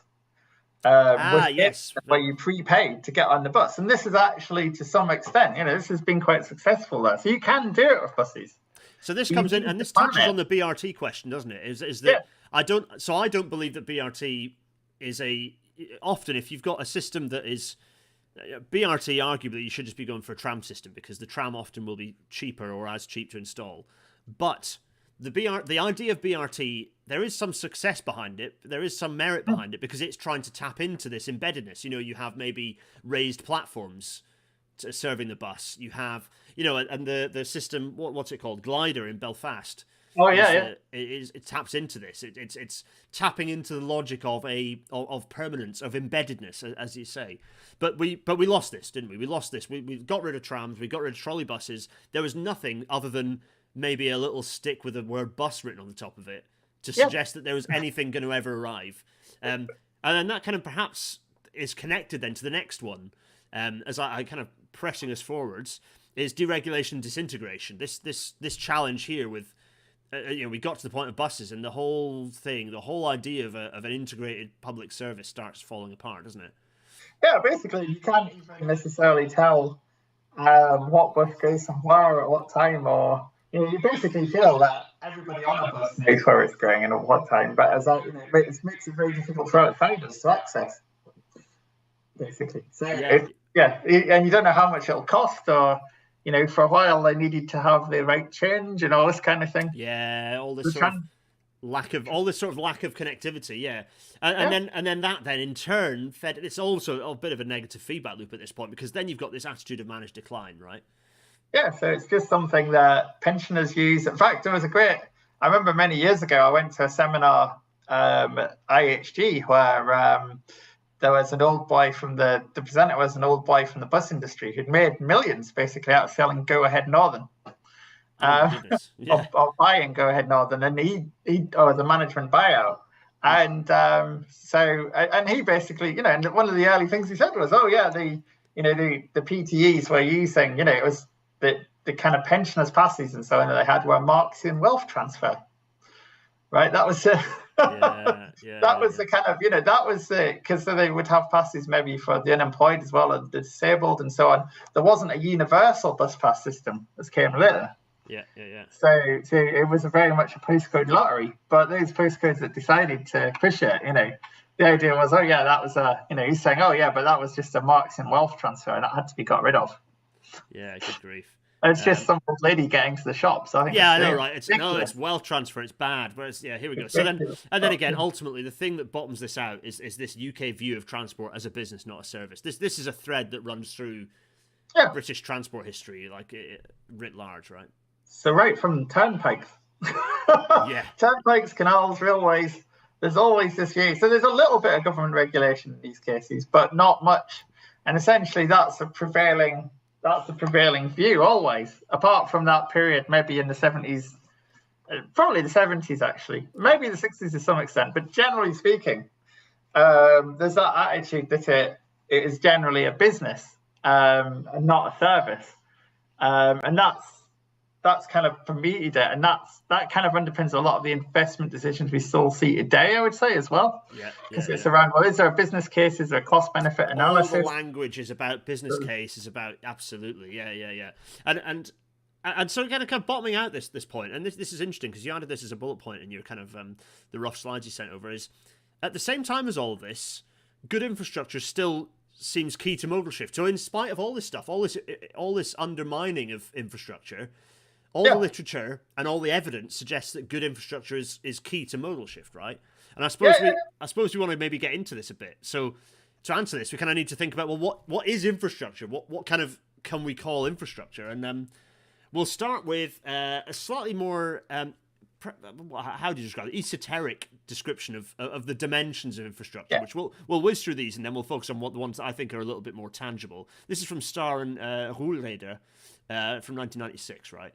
Yes, this is an organisation studies approach, but it's still a useful kind of it's a useful framework. So we've got this framework, and they're kind of 8 points that these two make. So the one we talked about this already: embeddedness, transparency. So pick up on the transparency one. What kind of are they referring to with transparency? So it's easy to access. It's easy to kind of know kind of what the rules are, basically. Yes. Yeah. Okay. So you know what the rules are. You know how it's used. Reach and scope, so that's both spatial and temporal. So like how far out it reaches from the into an urban area, and also how late and early it runs, right, as well. So what that scope of operation is. Yeah. So in the very basic of it, you have kind of universality. You can get to it from anywhere. If you think of something like the post office, something like that, you have great reach. You have or the phone system. In these kinds of networks you have. So it's not just about railways or tramways. It's about having these understanding networks as a whole and install bases as a whole. Basically, it's similar for computer. Sort of organization. What do you call it? Operating system was, for example, or if you have if you have a operating system installed on more computers, it's going to have more reach, more scope. It's going to become more universal. It's going to get more embedded as well. It feeds itself. Interesting. Okay. So this one is interesting. So again, the language here is quite esoteric, but this one is learned as part of membership. So explain this point here. So it's accessible to use. It's kind of, you know what the rules of the game socially are. Oh, okay. All of these kinds of things. So we're all kind of socialized and we all socialized into things. Yeah, so we know when a bus turns up. I could go to a totally different city, but I know generally when a bus turns up, you shuffle onto the bus, you give a thing, whether it's an Oyster card or some pennies or a contactless card, and then I sit down. But we kind of all know that, right? We all are socialized into knowing what a bus is. Okay, yeah, understood. So then the next kind of point here, and don't worry, the next slide, everyone, is more applied in a way that we can all remember. But this is worth understanding because these tie into it. The next one is links with conventions of practice. So that's basically the idea that you have, do you have a broad idea of what the sort of overall practice in the industry is, or the overall practice around the infrastructure is? Okay, so there's that relationship to the previous one as well. There is this similar way of dealing with it. You know, if I want to call someone on a phone, I pick up the thing and put it to my ear and type the numbers on another like these, and that's accepted as being the system across the board. You know, okay, an embodiment of standards is the next one, which I can obviously buy into as a design engineer. So you have universal kind of standards within that system that means that it's interoperable and all that kind of thing. Yeah, it fits together and then the installed base is really important because that's the kind of the very physical sort of ability, the tangibility of it that relates back to embeddedness is that you've got this materiality. Yeah. And then that relates, I suppose, is to this last point, which is quite an interesting one, which is that it becomes visible upon breakdown. Yeah. So basically, how much you rely on that infrastructure then becomes, it becomes visible when something breaks down. So obviously, that's going back to that point about a tram breaking down. It's in the way. Yeah. Okay, so it's obvious. Okay, the system is degraded. That becomes clear to its users. Okay, yeah. Yeah, it's one of the downsides of it, yeah. So if you take this and run with it, this then goes into a kind of, I've broken down into more visual representation of, I think, possibly a punchier representation, but not any more or less valid, but a punchier representation, which, correct me if I'm wrong, this is Mies, and it's from more recently, right? Yeah, so this is a book. Let's go wave it around. This is a book that all sort of... Oh, wait a minute. Let's go big face. Transit boosters and all policymakers should read this. All policymakers in transport today should read this book. I mean, the awareness of it is staggeringly low. So my angle is all wrong. But there is. Transport for Suburbia, Beyond the Automobile Age by Paul Mies. The great thing about, but you read this book, it'll change your mind about transport. Because one of the great things about it is that he basically argues that the density myth is wrong. Interesting. So what you get in the sort of new urbanism and so on is this idea, if you increase the density, I know there's something in that, okay, but that'll support public transport and so on. But also he's also saying if you make the system good enough and accessible enough, then you can have a completely non-dense society, basically, that relies on public transport. Interesting. So let's go through these 6 points because I think they're very neatly connected here. Oh, Simon Kendler saying excellent book. Simon, you're so on it. Yeah. Right. So these 6 points, and I'm going to go through each of the 6, and I'm not going to dwell on each of them because I think they refer back to some of the things we talked about. But these points, the first one is visibility. So it's visibility of the infrastructure, visibility of the system. The next one is simplicity. So I've got a little thing in the background there, but simplicity, the drumbeat of a clock face timetable as one example of simplicity. This is the fact that you don't have over complex. You've got a line and you've got trams. It's not every train doesn't go off to 20 different places. You have a simplicity of system. That's clear. Integration. So you have integration between lines and between different systems. This integration is critical to having a successful form of public transport infrastructure. The next one is affordability. I've got a nice picture of a ticket booth there on Metrolink. Affordability. The system has to be perceived as an acceptable level of cost. That does not necessarily mean free or super cheap, but it's got to be perceived as a justifiable expense to do the thing you want to do, which is generally go from A to B or from A to D or wherever it happens to be that you're going. You have to perceive it as an affordable choice. And the next one is, and catch me on any of these if you think there's a little more to it, Kev, but I think I'm covering it. The next one is safety, and I've put a picture of accessibility there with level boarding, but safety, it's also like being in a comfortable environment that feels safe. You perceive as being a safe environment to spend time in, stations that feel safe to be in. You're not going to get mugged there. Yeah, exactly. Basically, yeah. You feel safe, you feel secure. And then the last one, which I've got the big TFW sort of T on here, the last one is ownership. And this is an interesting, I want you to pick up on this a bit. So Mies suggests that not explicitly public ownership, but the perception that we all have a buy-in, an institutional buy-in to the system is critical in driving modal shift, right? Yeah, so he's quite... So in the book, he actually looks at... He kind of taxonomizes different systems of ownership. And obviously, he's very against any sort of deregulated system. But ownership's important because it gives you kind of democratic or at least state control over it. But it's that sense of being able to bring together the different modes and different ways of traveling. That's also important. So all of these things are best achieved in some kind of, it doesn't have to be publicly owned necessarily, but some kind of public sector framework. So again, in Germany, quite often you'll have multiple local operators. So a different organization, municipal, might own the trams, DB might own the trains, whatever, but there's an agreed fares structure. Usually it's what's called a tariff union. There's an agreed sort of fare structure. In the UK, we seem to be, part of the reason that this doesn't exist in the UK is probably that it would fall foul of competition and authority laws. But that's the competition regulation might consider it to be, rather than integration, might consider it to be cooperation. Or so it's this is it again. Our idea of treating these things not as a service but as a business becomes a problem, and inherently, if you take away any one of these Jenga blocks, you're eroding the ability of the system to drive modal shift, right? You're eroding the desirability of people to use the system.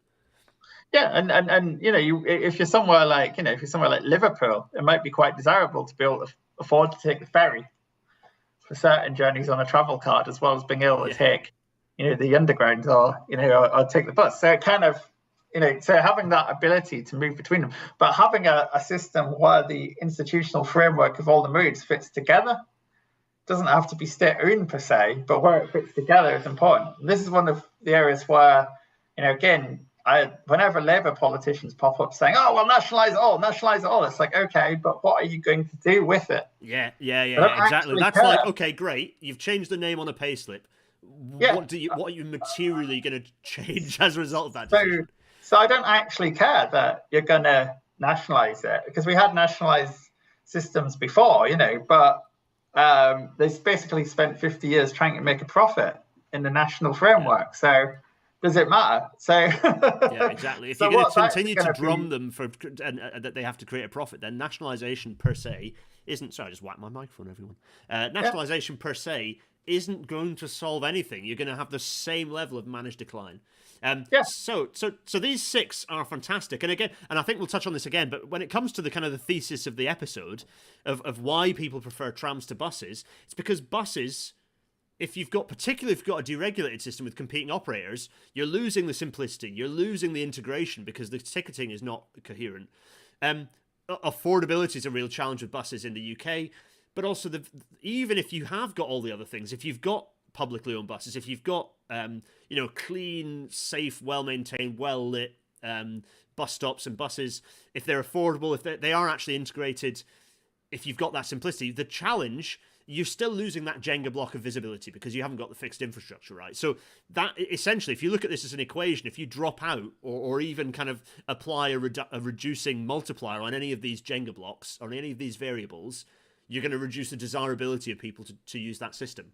So you can apply this to all the different systems within our... it's from a different angle, but if you apply these to any of the things in our not a metro sorter, you can understand where some of these things drop away, and actually you gain some of the ridership and the modal shift capabilities of some of the more, if you like, heavy infrastructure systems. So we're going to swiftly look on to these 2 pictures you kind of sent through to kind of make the point, right? To kind of round off this point about buses versus trams. What have we got on screen, Kevin? Talk us through these 2 images. Well, I think the basic question is, what's a more desirable public transport interface here? So, so actually, this picture on the left is quite local to me, but it's just an example of, this area here seems to be full of remarkably bad bus stops, right? But this is a bus stop that's actually on like a traffic triangle. It's quite busy. It's next to some form of monument. I'm not actually sure what the monument is, but it's kind of, I think it's a war memorial, but it's kind of, it's like, so you're kind of falling over the war memorial. Yeah, you're tripping over the war memorial. There's nowhere to stand, and it's on a traffic island, which isn't, in this picture you can't quite see, but it's an isolated traffic island, so you have to cross the road to get to it. You can't tell. So, one of the good things about the London system of buses is that you can see what bus runs there without reading the timetable. In this area, you have to go and look at the timetable, and half the time the timetable's missing or it's been vandalised. Yeah, it's got water washed through it and made all the dye run. There's no digital display or anything. It's just completely, and actually only 1 bus an hour passes that spot, or 2, 1 going each way. Yeah. Sometimes in our area as well, they have bus stop both directions. So you'll have that wonky pole and then the other side of the road, nothing, and you're not really sure. Yeah, and it actually, in a way, that ties into visibility, because if you do have this is not, I'm just going to highlight, this is not an anti-bus podcast. We're a big fan, and Kevin, I'm sure buses are an absolutely critical part of public transport infrastructure. But like, even part of that visibility element of the previous slide, if you have fairly frequent bus service, so a bus service is essentially reasonably useless if it's less frequent than 4 or 5 times an hour. If you've got that level of frequency, people are seeing it frequently enough that it embeds. Even if there's no physical infrastructure, it's embedding that visibility element is, the visibility Jenga block. You're applying a multiplier on that variable, right? Yeah, the best advert for a bus is actually a bus. Yeah, it's true. Right, because that's half the time people don't realise. I mean, if it runs every hour, every 2 hours, half the time people don't realise there's a bus route there. Or, might as well not be there. Yeah, absolutely.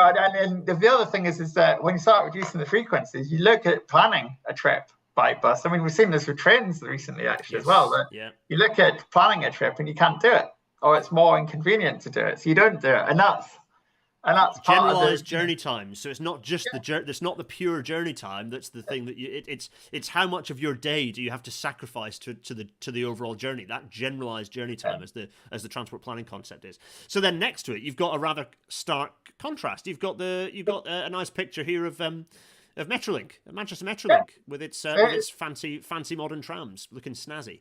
So here we've got the tram. That's one thing, but we've got a stop that's got, it's got loads of facilities. You've got more or less level boarding, which is championed by the same person, by the way, who level boarding on Metrolink was championed by a certain David Powell, which we will get on the bloody pod at some point, has championed level boarding on Merseyrail. So that's one man.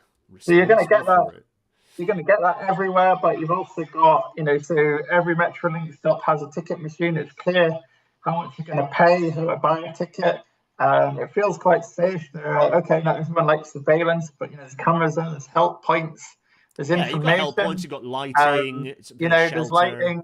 It's kind of, it's got a shelter. It feels permanent. It feels like a proper thing. It's kind of a mini station. It's not quite as expensive. Yeah, if you go to one of these, it's better than some railway stations. Yeah, it genuinely is. If you see one of these in the middle of the night, if the lights are on, and there's a little thing, and critically, there is a CIS, there's an indicator telling you when the next thing is. So you turn up at one of these, you can go up and have a look and go, oh yeah, I can see a thing that tells me when the next tram's going to be along. And I'm in a nice shelter, I can rest, and here it comes. Even the public outside the tram stop can see, so they can decide if it's a good bet or not. Or they can be in there. I mean, a great example actually is in Switzerland. Sometimes inside pubs or coffee shops near tram stops, you'll see indicators. Yeah, it's the next tram on it. Oh, nice! Yeah, I love that. That's great. It's an absolute embodiment of a lack of permanence versus permanence, and what the value of permanence is. And actually, at its simplest, even if you strip back some of the fancy stuff that you've got on Metrolink, the very fact that you have a permanent way contributes to that sense of permanence, right? It contributes to that sense of permanence. Yeah, so where I would deviate from the overall literature here is that, so the kind of the current transport literature, the kind of, the minute they would sort of say, they ignore the political factor, which is that the permanence is great, but it doesn't necessarily, but it still requires the politicians to support the permanence existing. Yes. Or the institutional structure to support the permanence existing. So that's my kind of caveat here is that you need to have permanence of some form, right? And you could build a bus stop that's almost as good as that, or actually as good as that as well. Yeah. But you need to have political support to keep that being a normative thing, it seems. Yes. And on a similar vein, but flipped, I suppose, is the fact that it is, and lots of people pointed out, it's more difficult to get rid of something that has more permanent infrastructure politically. Not really. Oh, interesting. Okay, so that's the thing, though. You look at the history of this, and the history does not. As the whole episode, we've shown that not to be the case, haven't we? Yeah. Yeah, a lot of these tramways are wiped out very quickly, and actually, a good case is in Aberdeen, I believe. Now, I don't know if this is possibly one of those quasi legends. Not sure if it's quite true, but at least the urban legend is that they burned all the trams. Oh, I remember that because it's where the current there's a science centre where the tram, or it used to be where the tram shed was. They burned all the trams in there apparently. So whether or not that's a true an urban legend, the thing is that the thing is that there's that sometimes a legend is like a symbol, and that's sort of saying, oh yeah, well we can't bring them back. Yeah. And that's the thing. So they put it beyond use very quickly.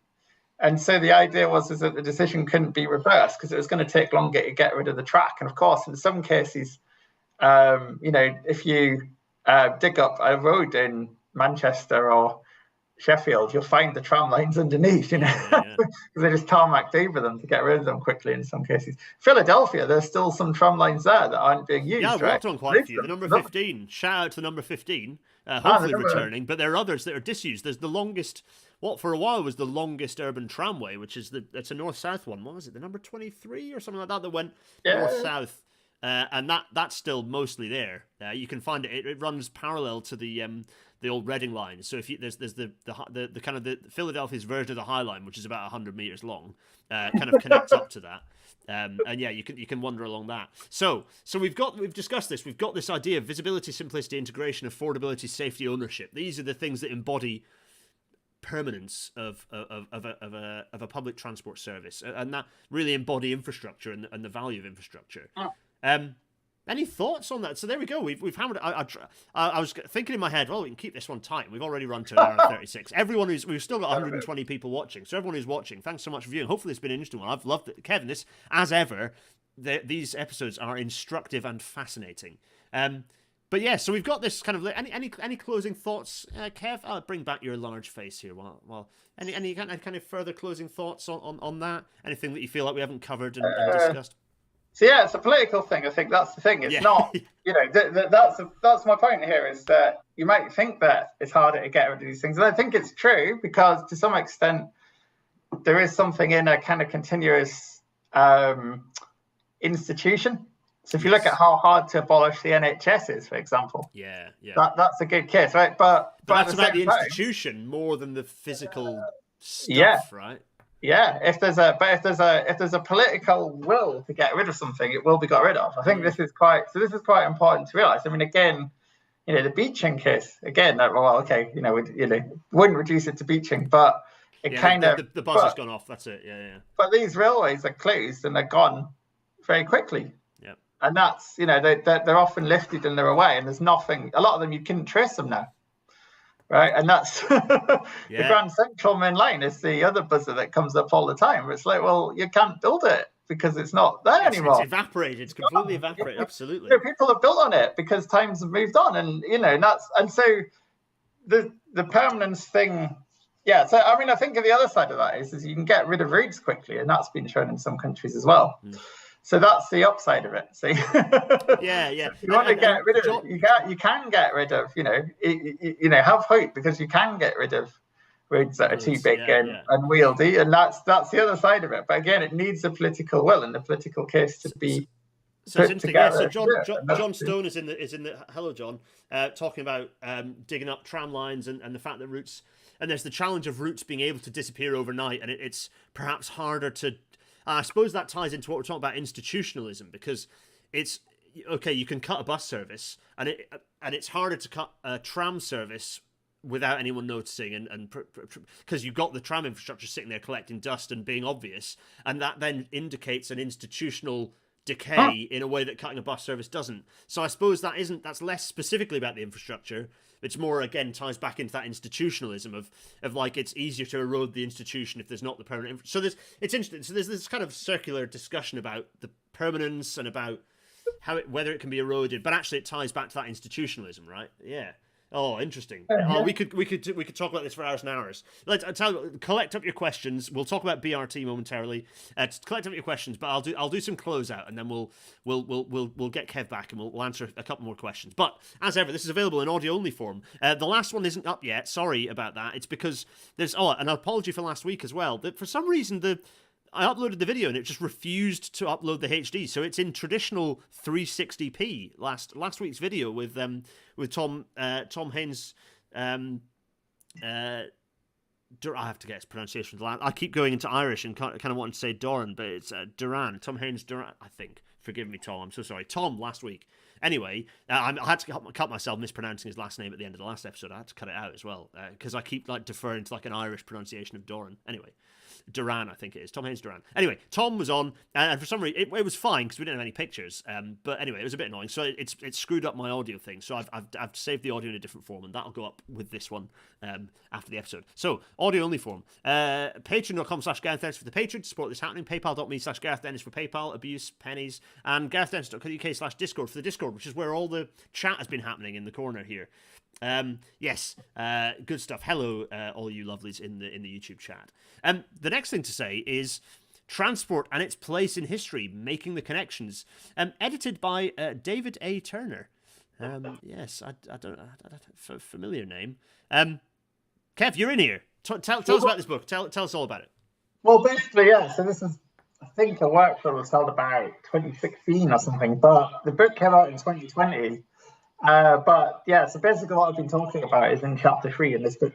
So there's my chapter. So it's one of the go to anthology books that different academics contribute to. And yeah, so if you want to read the thing in more detail. Absolutely, go pick this up. And it's a bit weird seeing David A. Turner as Dr. DT's written thing, but it is the same David Turner. So and buy it because obviously David will get royalties off it being bought. So everyone gets royalties off it being bought. So buy this book. I don't know so how. Actually, the contributors don't generally, but the author does. So the editor does. Unbelievable. Yeah. So do not buy this because you'll be giving lovely Dr. David Turner some money. No, we're teasing, of course. Go buy this. Go read what Kevin said in chapter 3. But if this is the level of caliber you get if you buy this book. The discussion we've had tonight, that caliber on a multiple chapters of subjects, so very much worthwhile. A bit of talking about this. We're in the period of that. We've just entered the 1960s in my Archipelago series, so I'm plugging this within a rail now, which I don't often do. But yeah, we've been doing some serious infrastructure construction, but we're in the 60s and we're seeing the decline of trams happening across the island. So this felt like it's a relevant time because we're seeing this decline of permanent urban kind of transport infrastructure. So if you're interested in seeing what the hell I'm talking about, then there's an island of infrastructure being constructed, and we're doing it with history involved. So go watch that if you're interested. And next week's episode, it's going to be a bit of a bonus one. We may or may not have a special guest for this one. It's not going to be Rishi Sunak, I'm afraid. Rail Natter, episode 141, is the big budget meltdown and what's next for the UK. We're going to go through the budget and work out what in the hell is going on and what's left of this, what the tattered remains of the... John, you're here. John, if you want to join this episode, you're welcome to drop in. Yeah, we the tattered remains of the UK. We'll find out what's left. Oh, my goodness. Let's get Kevin back. So we've got a few questions that popped up actually. So Xander Veach is saying, I think the single biggest thing to encourage better urban transit would be more powers to local areas. Yep, strong agree with that. More devolution is good. Hard agree. Yeah, decentralization, devolution. Chris McKenna is saying the non-permanence of bus routes makes relying on them risky. Absolutely, that's kind of fundamentally the reason, isn't it, Kevin? That's what the literature points. It's not just us saying that. That's what the literature has confirmed, isn't it? And I think the valuable thing, going back to the local authority point, is local authorities being able to borrow money on their own terms. Yeah. And things like that. So what's actually really important is not the devolution of powers, which is what you often get, but the devolution of financial. Fiscal responsibility. I think that's quite important. So that's why and that's why the continent is very different from the UK, where everything's handed down by the king, basically, whereas the crown. Whereas kind of what you need in the UK is more of a system where, it can be still delegated royal power, but it can be where, it's not created or destroyed as much.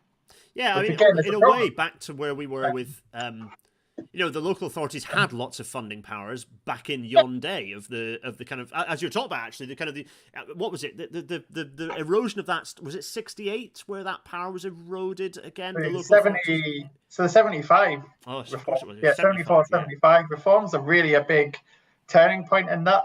Yes. And that's quite well studied, essentially. But yeah, and I'd say the kind of reforms that came in the 90s were really watered down. The good old kind of proper hardcore neoliberal stuff that happened, where we really did centralise power into it wasn't even centralising power into Westminster, it was centralising power into Cabinet Office and Number 10. That level of like, all the departments don't have any power now either. It's all happening absolutely centrally within Number 10 and Number 11. So now they're just glorified bin collectors. yeah, that's it. Yeah, that's the thing. Yeah, to go back to so buses, I would say I'd actually advocate for quite an aggressive bus policy, if you like, where, I think we should start to get, to build public transport back up. That's where we should be going with it. Start with buses. Yep. Buses, because you can buy a load of buses and deploy them pretty rapidly, right? It's cheap. Once you know what the best routes are, then you can look at trams for it. So, but I think, let's just have a campaign where we get buses 15 minutes frequency on as many routes as possible in the UK, and I think that will start. That will help. Yeah, Busify. It's all about busifying Britain. We've got to busify Britain. You can quote us on that. Hard agree. So a couple of other points. David Shepherd asked an interesting question. I'm not sure how well we'll be able to answer it, but it's an interesting question. If we had today the full tram network of the past, what do you think that would do for the total percentage of public transport that could use clean electricity? Well, they'd all be able to use it if there was enough clean electricity being generated, I guess. Yeah, it's true. I think another point here that we haven't really gone into, because it's massive and it's difficult to navigate. One of the reasons that a lot of local authorities in Britain go for trams is not just that they're profitable or want to be profitable on their own. Another issue, I think Les Hannah, the great Les Hannah, pointed this out, that it's the want for having a daytime load on your municipal electricity supplies, because again, a lot of electricity was local originally, and a lot of cases, certainly York did and other local authorities do, they own their own generating stations originally, and it's a local thing before you get the national grid in the 30s, right? And one of the issues is that it's complicated. It's a big economic history thing, but basically there's a theory that Britain was slow to come to electricity because gas was so well established early for lighting and other purposes, cooking. So if you live in the south of England, you're more likely to use gas to cook than you will electricity, for example, right? So such a well-established coal gas and methane network.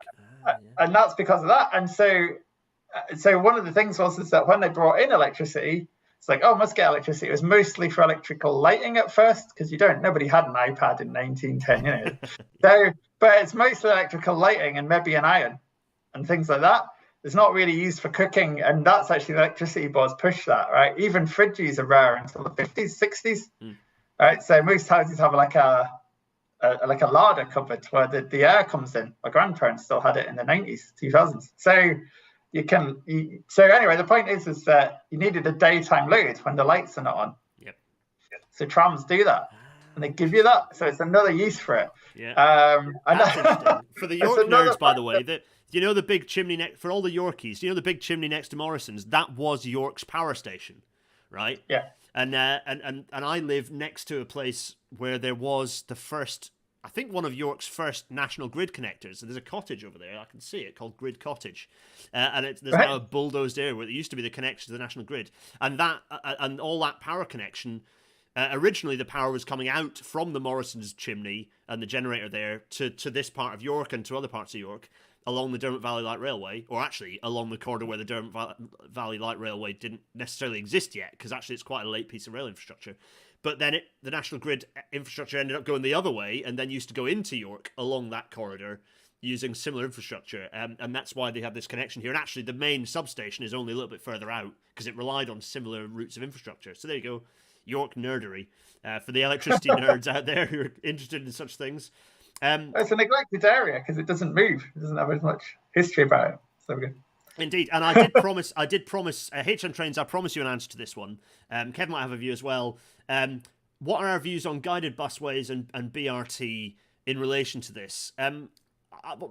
My views are generally, if you've got a thing that calls itself, firstly, BRT can get used as a replacement for trams, where trams are probably better, for all the reasons that I've talked about in my thread on the pad of a fake bus tram situation. Is that actually, if you're running a high frequency bus service, the chances are it's going to be cheaper and more efficient to have a tram, right? But for all the reasons Kevin and I have chatted about, there is a value in adding permanence to a bus system to drive modal shift. So, Kevin, what are your thoughts on that? Yeah, it's a hard one. I think it tends to be. I mean, if you look at cases where it's been used extensively, I think the Adelaide U-Bahn was quite kind of isolated in Adelaide. So I don't think they're ever they're often pursued by politicians because they're fancy, but they never quite. They never cut it. Cambridge case, they poured millions into it, and they might as well have built a tramway anyway. Absolutely, and then it's been able to expand it. So I think the thing is, trams are a proven technology, and you've got the friction thing as well. Yeah. And I don't know why there's. I think there's. I suppose the other thing about the bus guideway thing is that if you're going to build it, that's all well and good, but you need to make the infrastructure for the buses where they go back to the normal route as good. Yes. Right? And that doesn't happen. So I'm prepared to bet that in Cambridge, actually, I've been on the bus in Cambridge and it's all right, but I'm prepared to contradict myself a bit there. But I'm prepared to bet that basically, you're back to your normal wonky stick on a pole kind of stuff. So the thing is that it might be fine for your kind of dons going into the science parks. Right, that's a very Cambridge stereotype. Pretty much, but it is through the core of Cambridge. You don't have the guided busway, and they're slumming it amongst all the rest of the traffic, and it's not very good. It's absolutely. Yeah, I think that's a nice point to round off. I don't want to take this to the 2-hour mark. Good grief, we're at 1 hour 49. We're going to finish this barely out over the 1 hour 50 mark. I promise. Probably Kevin, a segment. That's a good one. Yeah. Yeah. There's more to pick out, I think, and we could have chatted about this for another hour at least. But Kevin, I've taken up enough of your evening. That's been absolutely fantastic. Honestly, really interesting. Everyone in the chat, your questions, really, really good questions, really good discussion going on. Just an absolute delight. Really, really terrific episode. Really enjoyed that, Kev. So thanks so much. So that it only remains for Kev and I to say good night, everyone. Cheerio. Yeah, good night. Bye. Cheerio.